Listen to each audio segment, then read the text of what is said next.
होतं त्याची चौकशी केली जाणार आहे का? याला फायर सेफ्टीच्या काही गोष्टी नव्हत्या, कारण की 2022 मध्ये जेव्हा फुटलेलं होतं हे व्हेंटिलेटर, त्याच कंपनीचं व्हेंटिलेटर आताही सुद्धा फुटलं आहे. त्यामुळं 2022ची पुनरावृत्ती आताही सुद्धा झाली आहे. नाही, या सगळ्याच गोष्टीची चौकशी होईल. मुळातच फायर सेफ्टीचे नॉर्म्स आणि त्याचं ऑडिट झालं असेल तर ते कसं झालं, पार्ट फर्स्ट आहे. मशिनरी जर असतील तर त्या मशिनरी अशा पद्धतीच्या योग्य होत्या की अयोग्य होत्या, या सगळ्या गोष्टींची चौकशी होईल. या 8 दिवसांच्या मध्ये या सगळ्या चौकशीच्या अहवालामध्ये प्रत्यक्षात सगळे एक्सपर्ट्स आपल्या करेक्ट अशा पद्धतीच्या ओपिनियनने आपली फाइंडिंग्स काढतील. त्या फाइंडिंग्स प्रमाणे त्या सगळ्यांच्या वरती आपण आरोप निश्चिती करणार.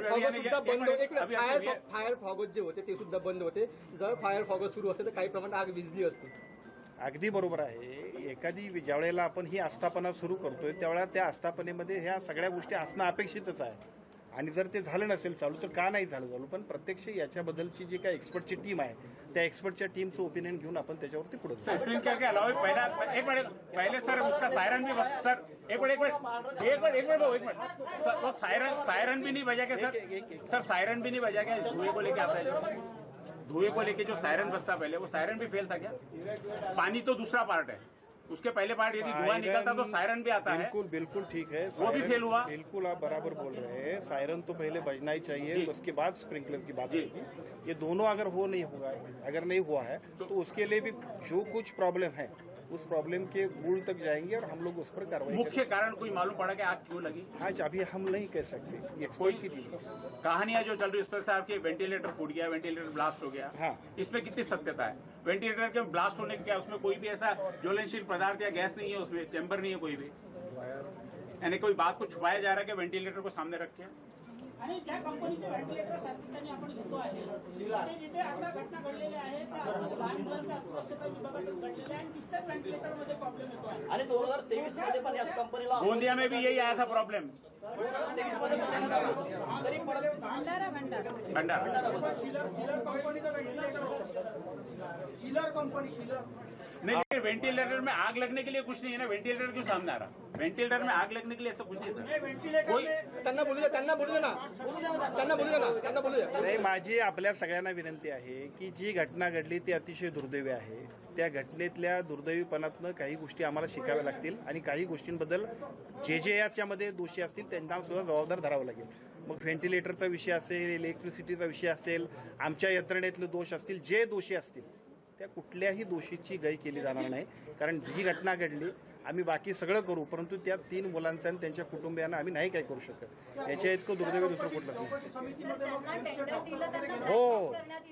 त्यांना टेंडर दिलं होतं त्यांना ब्लॅकलिस्ट करण्यात येईल. बिल्कुल. टेंडर कुठून घेतलं? सर एक रिक्वेस्ट है, इसमें क्या जिला कोई एखादा पत्रकार आपकी समिती में नहीं आ सकता? टेंडर होतं हे संपूर्ण महाराष्ट्र. या सगळ्या गोष्टींची माहिती येईल आपल्यासमोर. टेंडर जे असेल त्याच्यामध्ये जे दोषी असतील त्या सगळ्यांच्यावरती कारवाई होईल. ती कारवाई व्हावीच लागेल. कारण अशा विशेष म्हणजे 6 तारखेला वॉरंटी पिरियड मध्ये ते व्हेंटिलेटर होतं. 6 तारखेला संबंधित कंपनीकडून ती तपासणी करून घेतल्या गेलं आणि आज आता 21 तारखेला 15 दिन बाद ही घटना घडलेली आहे. ते कंपनीचे अधिकारी येऊन तपासून गेलेले आहेत तरी प्रॉब्लेम झालेला आहे. तर तुमच्या चौकशीमध्ये हाही मुद्दा अधोरेखित कराल. 6 तारखेला येऊन गेलेले आहे. इंस्पेक्शन हो गया उसका 6 तारीख से. अच्छा, 15 दिन बाद ये वापस प्रॉब्लम आता है. सर फायर ऑडिटचं या कंपनी 21/8ला फायर ऑडिट संपलं होतं. त्यानुसार मनपाने वारंवार 17 तारखेपासून यांना नोटिसा दिल्या होत्या. तरी 21 तारखेला फायर 23 तारखेला ही घटना घडली. फायर ऑडिट संपल्याची मुदत फायर ऑडिट नाही आहे आणि सीएस कार्यालयाने ते पीडब्ल्यूला पण कळवलं, पण त्याच्यानंतरही त्याची दखल घेतल्या गेली नाही असा एक मुद्दा आमच्या ऑब्झर्वेशनमध्ये आला. तुमची काय माहिती आहे त्यात? शासकीय यंत्रणेतल्या सगळ्या आस्थापनांच्या मध्ये मध्या टप्प्यात ज्या पद्धतीची भंडाऱ्याची घटना घडली, त्याच्याही पूर्वी काही खासगी हॉस्पिटलमध्ये घटना घडल्या, त्यानंतर ऑडिट आपल्याला फायर ऑडिटबद्दलचे आपले रूल्स क्लिअर आहेत. केवळ आपल्याकडे नाही तर प्रायव्हेटमधल्या हॉस्पिटलमध्ये सुद्धा याबद्दलची स्पष्टता घेतल्याशिवाय आम्ही सगळ्या त्या हॉस्पिटलला परमिशन देत नाही. अशा वेळेला शासकीय हॉस्पिटलमध्ये हे होण्यासाठी उशीर झाला असेल, फायर ऑडिटचं जे काय आपल्याला परत त्याच्याबद्दल सर्टिफाय करायला पाहिजे होतं त्याच्यामध्ये उशीर झाला असेल, तर या सगळ्या गोष्टींची सुद्धा या कमिटीच्या माध्यमातून चौकशी होईल. त्या चौकशीमध्ये जे यंत्रणांमधले लोक सुद्धा जर काय याच्यामध्ये डिले केला असेल, जाणीवपूर्वक दुर्लक्ष केलं असेल तर या सगळ्या गोष्टी सुद्धा त्या अहवालात येतील आणि त्याप्रमाणे त्याच्यावर राज्यात एक मिनिट महोदय आहे म्हणून तुमच्या सुट्टीला उपस्थित आहे म्हणून विचारतो.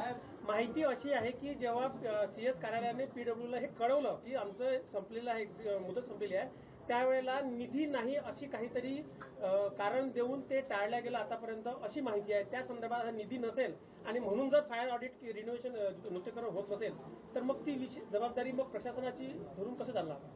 मी आपल्याला सांगतोय, निधी नसेल तर निधी मागणी केली पाहिजे, निधीसाठी पाठलाग केला पाहिजे. शासनाची प्राथमिकता ही लोकांच्यासाठी आहे.